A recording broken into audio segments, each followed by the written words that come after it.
Okay. All right, we are here at rehearsals for Terre Haute, and I'm sitting here with Danny W. Taylor and Cole001, and Danny is playing James Reward, and Cole is playing Harrison, and we just had a rehearsal tonight. We're just talking a little about characters right now. So Cole, you're,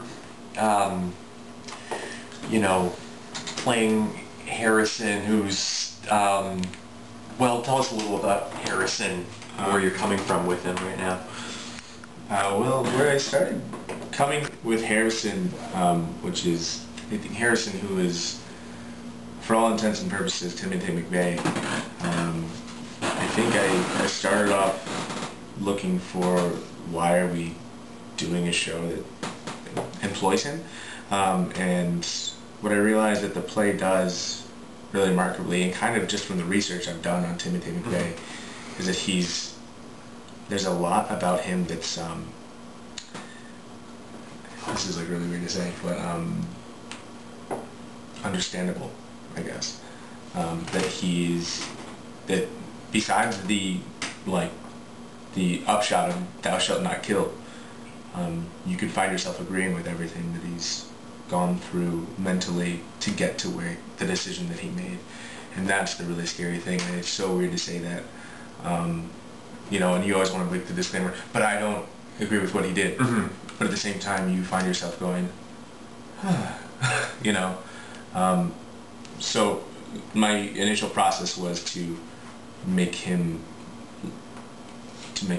human and likable. Yeah.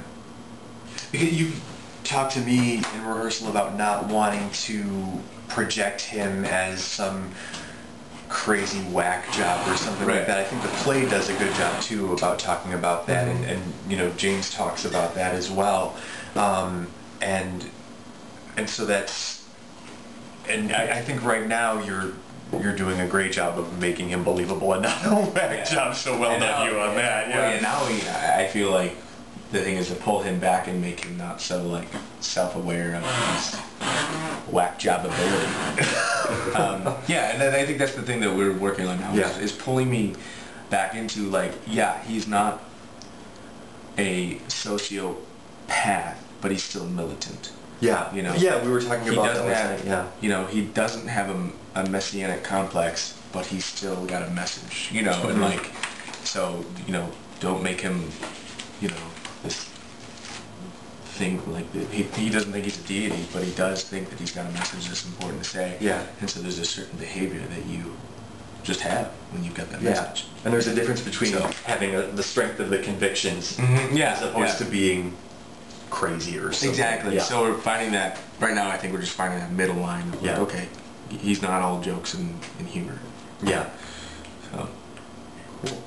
And Danny,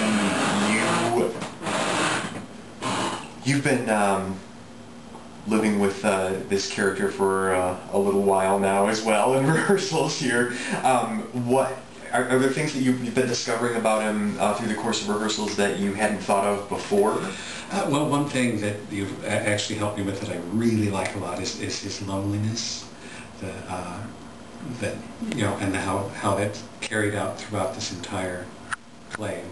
A lot of what he does comes from that. Yeah.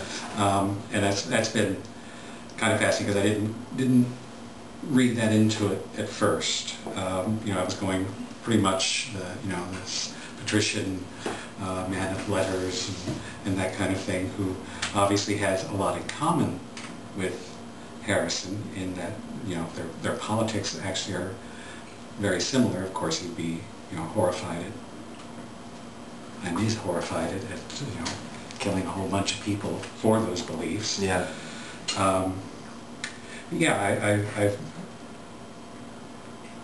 I think I've got a lot more to go yet, too, which is great. Which is great.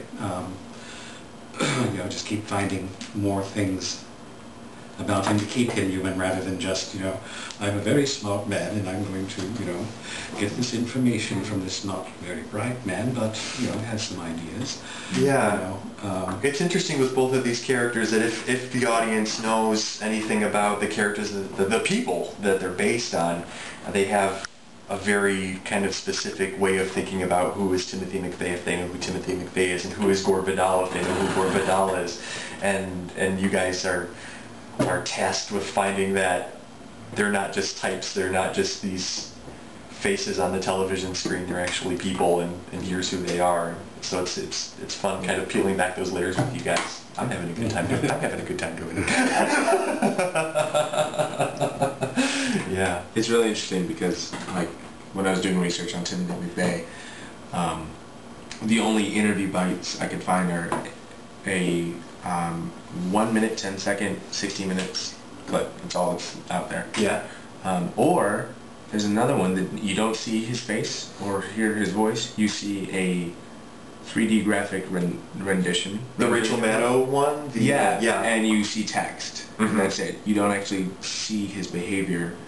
And it makes you wonder, like, why? What are they afraid that we'll see when you look at it for more than a minute or for 80 minutes? You know, are we afraid that we'll see somebody agreeable? You know, right? Yeah. Yeah, exactly. So, I mean, that's just it's like it almost shines a light on it in a way. It's like, okay, this is a little obvious, guys. You know. Yeah. And I think that's addressed in the play though too. That you know, the government was immediately, it was like, oh, guy's crazy. Yeah, see, he's just crazy. You know, they didn't want to go into want it out there, any of the details. I mean, you know, the whole thing about the CNN interview with James, you know, being cut off when he starts to put a motive to it, and it's like, nope, can't go there. That's not our storyline. That's not our narrative. We've decided to go with this route. Right. Yeah. And you're humanizing it too much. Yeah, that's not the spin. Yeah. And like doing the research on the events that we talk about, Waco, Ruby Ridge, and just doing that research on it, I find myself as a 25-year-old, you know, from the Midwest, which is not too far away from the demographic we're studying, just enraged. Like, it really, like, throttled by it. Like, there's so much intrigue to this that, you know, we should definitely take a look at. Just because, you know, why not? You know, why are we afraid of looking at that? That's going to piss a lot of people off. Yep. You know?